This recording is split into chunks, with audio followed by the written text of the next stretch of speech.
performance showed that there's something there, isn't there? That beating heart and spirit is there.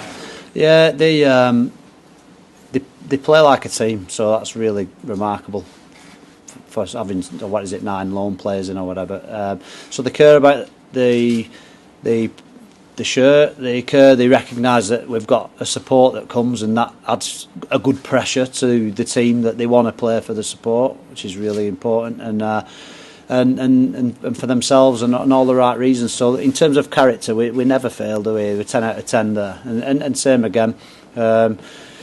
Huddersfield, as I would have done, would have prepped to come up the middle. They've obviously got a big team anyway. They was always going to come up the middle. They had a big bench. We probably couldn't match that in terms of the size coming off the bench, the fresh legs, if you like, and ultimately too many.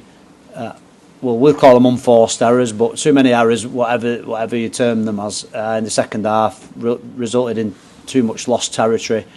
And we defended for a full second half really, and ultimately it got us in the end. But it was a game that, given even a first share or near first share of territory, we feel that we could have gone on and got that win. But credit to Huddersfield for strangling us really in that sense in the second half.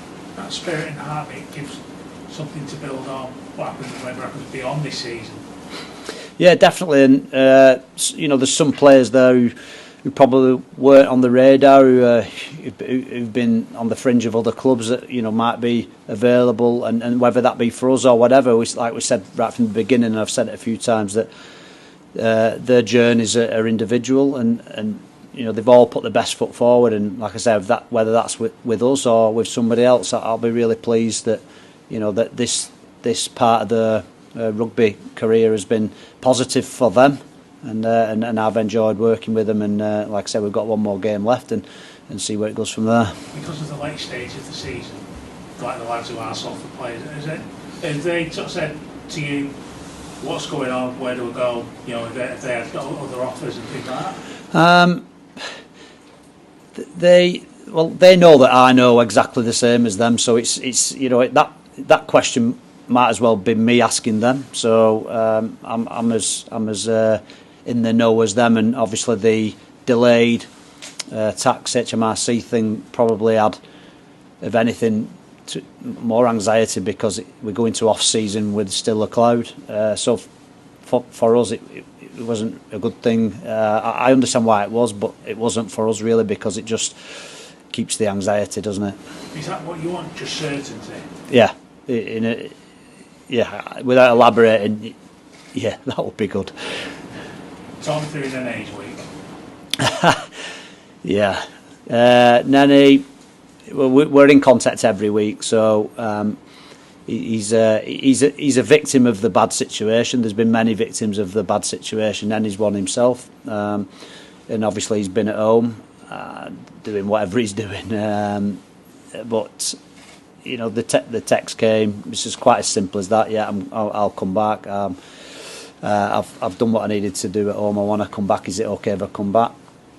Absolutely, open arms, and it was no more complicated than he jumps on an aeroplane, lands yesterday at 6:30.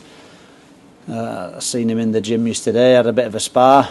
How do you feel? Yeah, I'll be all right. So we rock up and plays, and it's probably epitomises our club, our mentality as a team. That it's a little bit like, we'll do anything. We're kind of a bit carefree, and the situation of if you ever want to find a positive in it, then that probably creates that sense of spirit, that carefree nature, if you like, but still holding good standards. And I can't speak highly enough, like I say, of the team as always. And I thought Nenny contributed really well. He come up with a bad miss there at the end, which I'll make sure I hammer him about.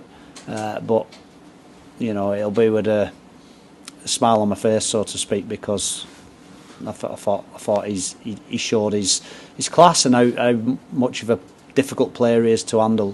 He's clearly a quality player. Just lastly, I mean, a lot of talk about what's going on off the field this week. I mean, have you sort of tried to seek answers from the others to what's going on? I've not, mate. I just asked Paul Pocking, and I get everything I get is relayed through him. So, but yeah, we know as much as everybody else, you know. So, and I guess the consistent message I said, I think on Sky over day, that as we're told, they're working hard to get the bridging loan, but you know, we read that it's been extended, and so we're still in the same situation, I guess, which is a situation of anxiety until anything solid happens one way or the other. So yeah, we're all in the same boat, unfortunately. Mike said, well, just tell us what's going to happen one way or the other. 100%. Yeah, I think that's the answer everyone craves. Clarity. Cheers. Paul, can I just ask about Jack Walker? Yeah. I thought he had a really strong game. Oh, he's been good. Yeah, he's been good. Jack Walker. He's really tried hard to have a second crack or third crack or whatever at Super League.